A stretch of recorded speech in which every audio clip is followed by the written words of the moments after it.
Assalamualaikum warahmatullahi wabarakatuh. Eh, Kembali saya mencoba untuk mengulik proses Pilkada Jakarta yang sudah masuk tahap kampanye. Masing-masing menyampaikan visi misi program-program yang akan dilaksanakan, baik melalui pendekatan langsung ke masyarakat dan KPU sendiri menyiapkan debat. Kali ini saya akan mengajak semua orang berpikir, apakah paslon ini punya konsep yang terinci, sistematis, terukur, terstruktur? Kalau iya, siapa yang diajak untuk berdiskusi? Siapa yang diajak untuk memberi masukan? Ini yang saya tidak melihat. Semua mulai dengan gaya yang biasa, deklarasi, minta dukungan ini itu, kemudian datang, bicara, menampung, seolah-olah program-program yang sudah puluhan tahun dilakukan oleh Pemprov dan gubernurnya itu harus dihilangkan. Tidak. Saya ingin menyampaikan kepada semua warga Jakarta, juga kepada tim ses maupun paslonnya, cagup dan cawagup. Jangan abaikan begitu saja apa-apa yang sebenarnya juga menjadi bagian pembahasan di lingkungan lembaga-lembaga pendidikan tinggi, lembaga-lembaga kajian. Banyak LSM, kelompok yang spesifik dengan atau tanpa Pemprov melakukan kajian bagaimana membuat Jakarta ini lebih baik. Apalagi setelah Jakarta tidak lagi menjadi daerah khusus ibu kota. Saya sangat berharap ada sebuah interaksi intelektual antara paslon di pilkada dengan perguruan tinggi maupun kelompok-kelompok lembaga penelitian, lembaga kajian. Saya belum melihat ada paslon yang berdialog, menyampaikan visi misi kemudian didiskusikan.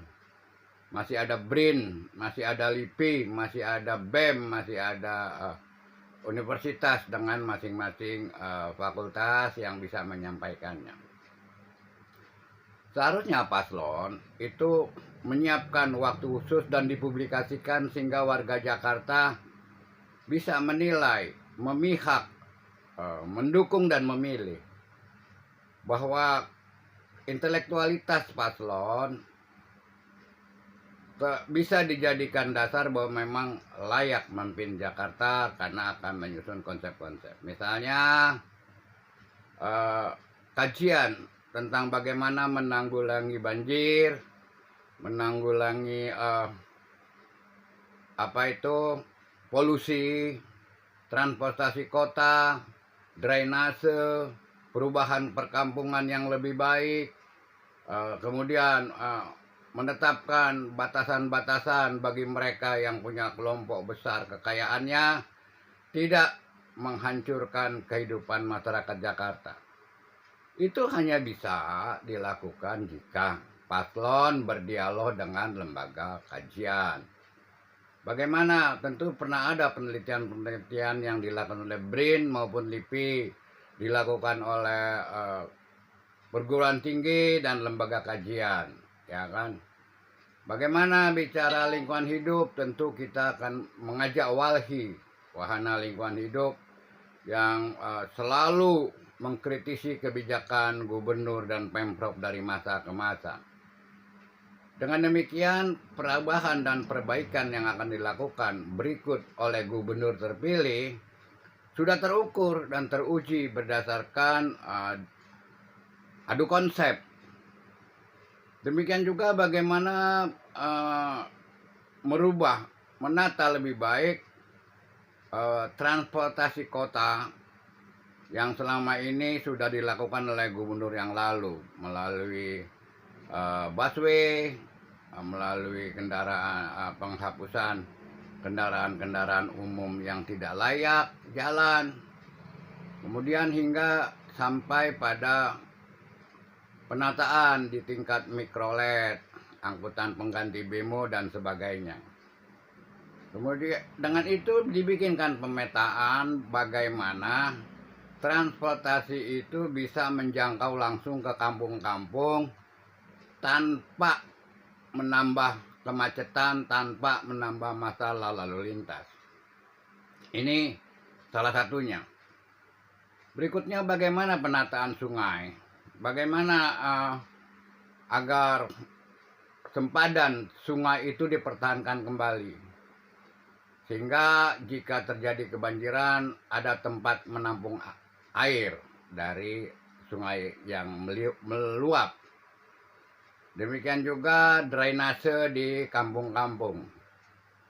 Kemudian sumur resapan yang pernah digagas oleh Anies Baswedan jangan begitu saja dihilangkan, karena itu secara teori sangat membantu agar resapan air tanah saat banjir bisa menampung di dalam tanah. Itu salah satu contoh. Masalah polusi misalnya, itu adalah ketegasan tentang penerapan sistem hukum yang berlaku. Belum lagi penggunaan air tanah yang demikian rupa pada bangunan-bangunan tinggi yang seharusnya setidaknya kalau tidak bisa dilakukan pembatasan, diterapkan restribusi yang tinggi, karena itu akan berakibat fatal nanti. Belum lagi intrusi air laut yang sudah masuk ke tengah kota. Apakah pernah ada kajiannya? Bagaimana pencegahannya? Bukan sekedar membuat bendungan tinggi, sementara di daerah utara air laut sudah hampir sama dengan jalanan. Dan ini catatan khusus yang akan membuat kita khawatir di kemudian hari. Lantas, bagaimana bantuan-bantuan sosial bukan sesaat saja, tapi penataan orang miskin, orang tidak mampu sedemikian rupa yang bisa dimasukkan dalam APBD, bahwa itu perlu kajian-kajian. Nah, ini penting dilakukan kalau didiskusikan pada level perguruan tinggi dan lembaga kajian atau lembaga-lembaga penelitian. Begitu juga di persoalan tentang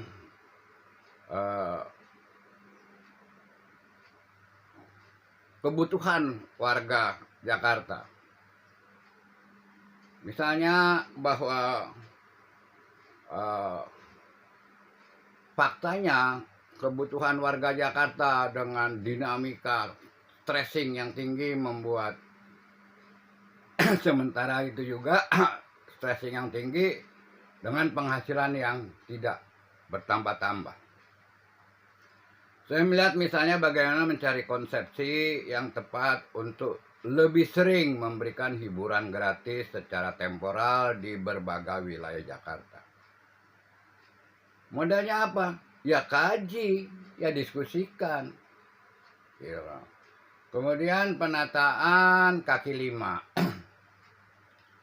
Apakah masih ada diskresi dari peraturan daerah nomor 8 tahun 2007 yang tidak hanya memberangus pedagang kaki lima, menambah tingkat kemiskinan kota, dan dicarikan titik-titik yang memungkinkan. Yang tidak kalah penting adalah kepastian kependudukan penghunian kota Jakarta. Pembatasan-pembatasan dengan standar atau persyaratan tertentu orang luar daerah masuk Jakarta harus dilakukan. Apa bentuknya? Dikaji lagi, ya kan? Karena ini akan menimbulkan sebuah persaingan, kecemburuan dan sebagainya. Kalau persoalan keamanan, kenyamanan hidup itu memang ada di tangan polisi, tapi bersama polisi dan lain-lain kita rumuskan bagaimana tidak ada gesekan, tidak ada konflik, tidak ada perang antar kelompok. Setidaknya menekan tingkat premanisme. Apa yang saya uraikan ini sebagian saja, masih banyak. Saya ingin tahu, kita harus tahu apa sih konsepsi mereka tentang pembangunan kota Jakarta ke depan. Belum lagi terkait dengan perimbangan kekuatan keuangan antara pusat daerah setelah Jakarta tidak menjadi daerah khusus ibu kota. Karena kekuatan keuangan daerah itu sangat berpengaruh dalam menjalankan roda pemerintahan di berbagai aspek. Belum lagi persoalan kesehatan, lansia dan sebagainya. Keseluruhan ini saya mengajak semua tim ses menyampaikan kepada paslonnya, lakukan dialog-dialog dengan lingkar intelektual, dialog-dialog menyusun konsep strategis bagi Jakarta yang lebih baik bisa dilakukan sesuai dengan keyakinan dari masing-masing paslon. Jangan janji-janji saja, jangan sekedar keliling-keliling, bagi-bagi kaos, yel-yel saja, teriak-teriak saja, arak-arakan saja, tapi konsepsinya kayak apa? Berikutnya, adakan dialog dengan BEM. Ya kan? Badan Eksekutif Mahasiswa ini memiliki program-program internal mereka yang juga bisa dibawa sebagai bahan memperbaiki Jakarta. Bagaimana prestasi mereka itu bisa disalurkan melalui beasiswa misalnya. Bentuknya kayak apa?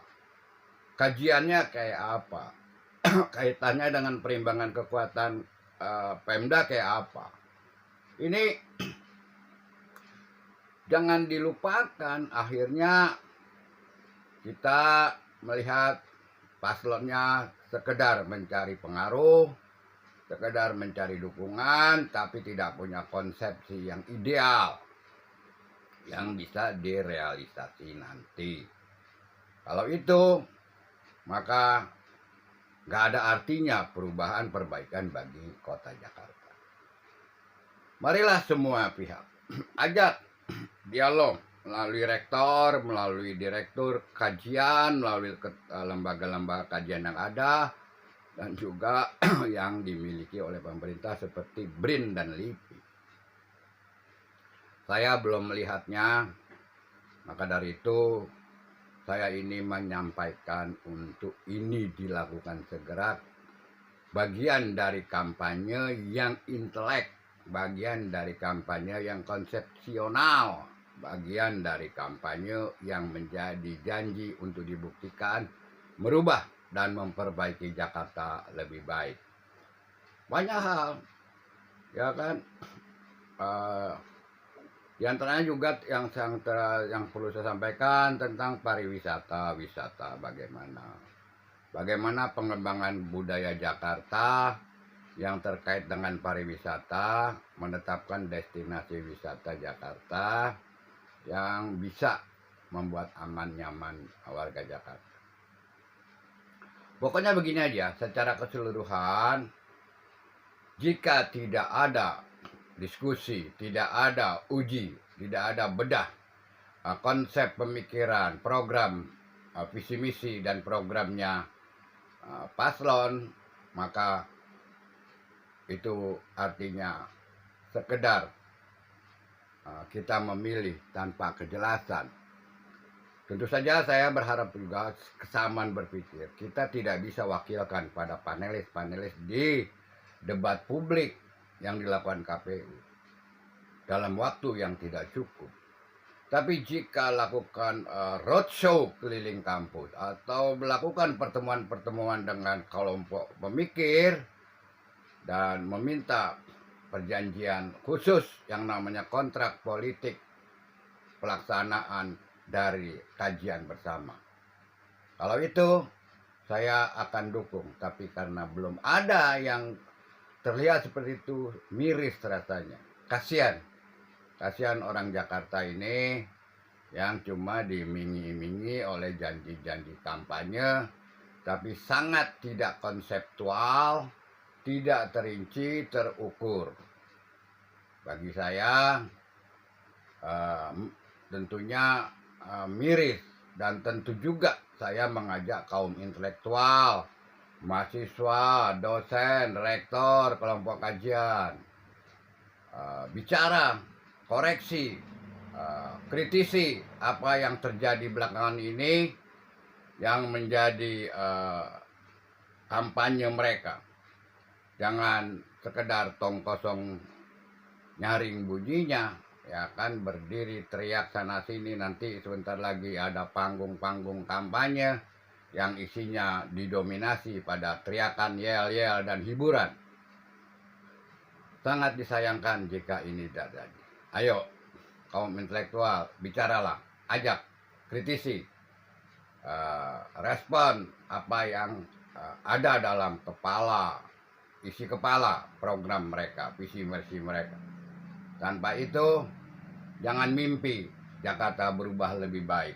Semoga para paslon bisa mendengar gagasan ini dan melaksanakannya dalam waktu sesingkat-singkatnya, kemudian dipublikasi sebagai sebuah konsep pemajuan Jakarta jauh lebih baik setelah bukan jadi daerah khusus ibu kota. Terima kasih. Jangan lupa like and subscribe.